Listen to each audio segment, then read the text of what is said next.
दोस्तों, आपका एक बार फिर स्वागत है मेरे YouTube channel as active fitness में।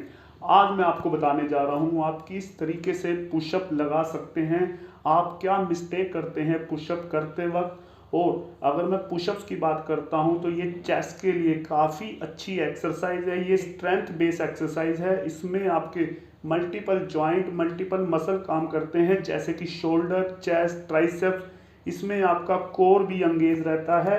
इसमें आपका कोर उतना ही वर्क करता है जितना आप एब्स का वर्कआउट करते हैं। अब मैं वीडियो को शुरू करने से पहले, यानी कि पुशअप को सिखाने से पहले, मैं आपको ये बताऊंगा कि आप लोग पुशअप्स कैसे लगाते हैं और कितनी मिस्टेक करते हैं। तो नंबर 1, जब आप पुशअप लगाते हैं तो आप क्या मिस्टेक करते हैं जो आपको नहीं करनी है। आप पुशअप लगाते हुए सबसे बड़ी मिस्टेक ये करते हैं, अपने ग्लूट्स को या तो नीचे की तरफ करते हैं और उसके बाद पुशअप्स को लेते हैं ऐसे।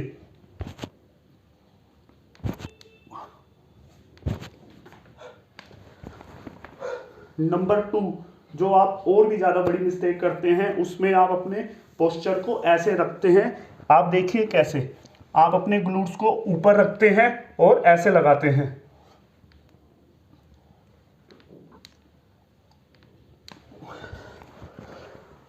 नंबर 3, जो आप मिस्टेक करते हैं वो ये है, या तो आप हाफ पुशअप लगाते हैं इस तरह से।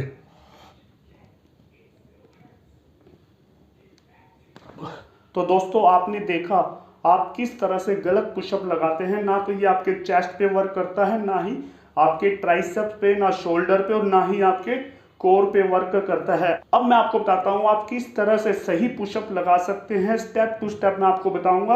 आपको इस वीडियो को लास्ट तक देखना है। तो शुरू करते हैं आज का वीडियो। अगर अभी तक आपने मेरा चैनल सब्सक्राइब नहीं किया है तो प्लीज एक बार मेरे चैनल को सब्सक्राइब कर लें और साथ में जो बेल आइकन है उसे भी प्रेस कर ले। तो दोस्तों, अब मैं आपको बताता हूँ आप पुशअप कैसे लगा सकते हैं। उससे पहले मैं आपको बताता हूँ, पुशअप जब आप लगाते हैं सही तरीके से तो आपका पोस्चर भी सही होता है। हर एक्सरसाइज को आप सही तरीके से कर सकते हैं, क्योंकि इससे आपकी स्ट्रेंथ भी बढ़ती है।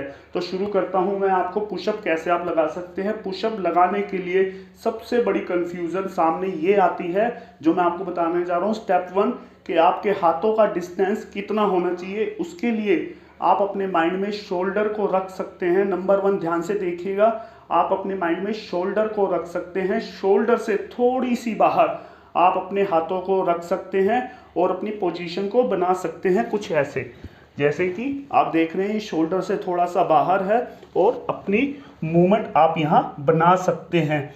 अब इसके बाद बात आती है सेकंड स्टेप की, कि जब आप हाथों को फर्श पे रखेंगे तो आपको करना क्या है। जब आपके हाथ फ्लोर पे जाएंगे तो आपको फ्लोर को अच्छे से प्रेस करना है कुछ इस तरह से।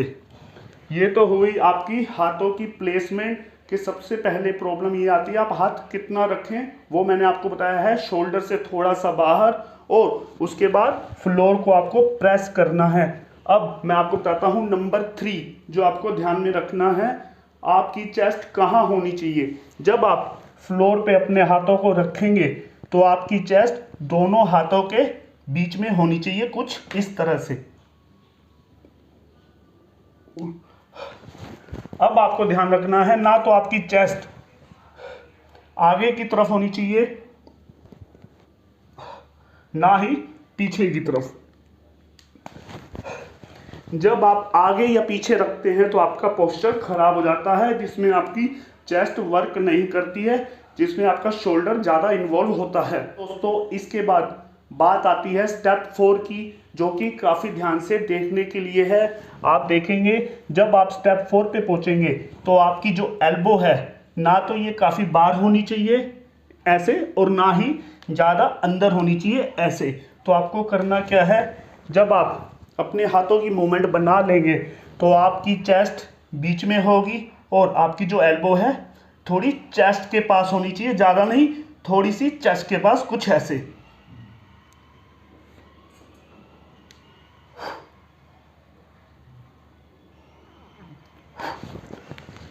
इसके बाद बात आती है स्टेप नंबर 5 की, जो काफ़ी ज़रूरी स्टेप है, जिसे आपको ध्यान से देखना है।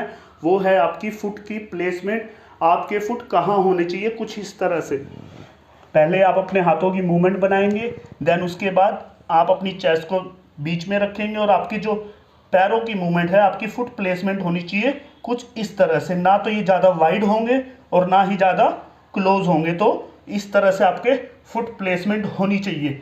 तो आप इस तरह से इस पुशअप्स को कर सकते हैं। 1 2 3, यहाँ आपकी चेस्ट स्ट्रेच होगी, देन उसके बाद ब्रीथ आउट एंड अपनी चेस्ट को आप यहाँ स्क्वीज करेंगे। 1 2 3 स्ट्रेच अप, ब्रीथ आउट और चेस्ट स्क्वीज।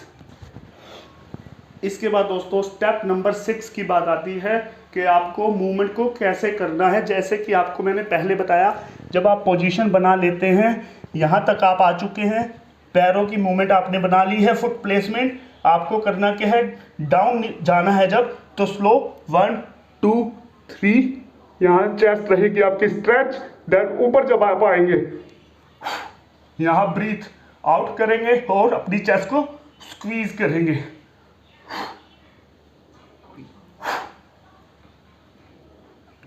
यहाँ दोस्तों आपको मैं एक और बात बताना चाहूँगा जो काफ़ी ज़रूरी बात है।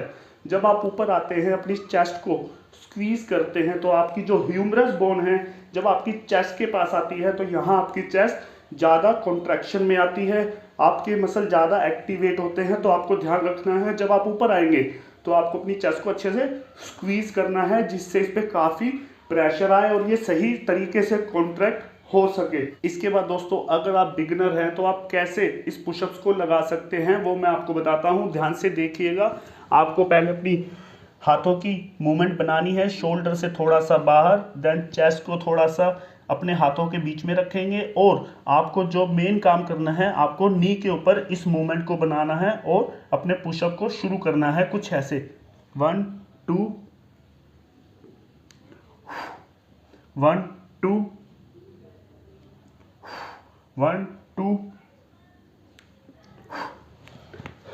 अगर आप बिगनर हैं तो कुछ इस तरह से आप पुशअप को कर सकते हैं। 2-4 दिन जब आप करते हैं, 10-12 रेपिटेशन आप कर लेते हैं, तो आप पुशअप के लिए तैयार हो सकते हैं। अगर आप ऐसे सीख जाते हैं, 10 से 12 रेपिटेशन ले लेते हैं, तो आप कुछ इस तरह से बेंच की हेल्प से भी पुशअप को ले सकते हैं और आप वॉल की हेल्प से भी पुशअप को कर सकते हैं। जब आप वॉल की हेल्प से, नी पुशअप या बेंच की हेल्प से पुशअप लेकर सही तरीके से पुशअप लगाना सीख जाते हैं, तो आप एडवांस तरीके से, जैसे मैंने आपको सिखाया उस तरीके से आप पुशअप को कर सकते हैं। आप हर रोज पुशअप को कर सकते हैं। जब आप अच्छे से सीख जाते हैं तो आपको ध्यान रखना है, आप चेस्ट वाले दिन पुशअप को ज़्यादा कर सकते हैं, अदरवाइज रोज पुशअप करने की आपको ज़रूरत नहीं है। इससे आपकी चेस्ट डेवलप होती है, आपकी स्ट्रेंथ बढ़ती है, जो कि काफ़ी बेनिफिट देती है आपको वर्कआउट करने में। तो दोस्तों ये थे कुछ ऐसे स्टेप जिन्हें आप करके अपनी पुशअप को काफ़ी स्ट्रॉन्ग बना सकते हैं, काफ़ी अच्छे से